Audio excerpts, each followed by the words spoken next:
ભાવનગરના બાવળિયાળી ઠાકરધામમાં યોજાયેલા પુનઃ પ્રાણ પ્રતિષ્ઠા મહોત્સવ દરમિયાન 75,000થી વધુ માલધારી સમાજની મહિલાઓએ ગોપી હુડો મહારાસ રમી અને Indian book of world record બનાવ્યો હતો.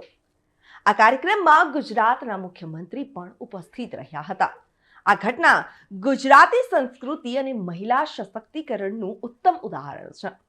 ભાવનગરના ભાલ પંથકમાં આવેલું બાવળિયાળી ધામ આજે ગોકુળિયું ગામ બની ગયો છે. બાવળિયાળી ઠાકરધામમાં 14 થી 22 માર્ચ સુધી પુનઃ પ્રાણ પ્રતિષ્ઠા મહોત્સવના ધાર્મિક કાર્યક્રમનું આયોજન 1008 મહામંડલેશ્વર મહંત રામ બાપુની પ્રેરણાથી કરાયું છે. આ તકે સીએમ ભૂપેન્દ્ર પટેલે આ ઐતિહાસિક સિદ્ધિ બદલ માલધારી સમાજની દીકરીઓને અભિનંદન પાઠવ્યા હતા. બાવળિયાળી ઠાકરધામ એ આ વિસ્તારમાં આસ્થાનું મહત્વનું કેન્દ્ર છે.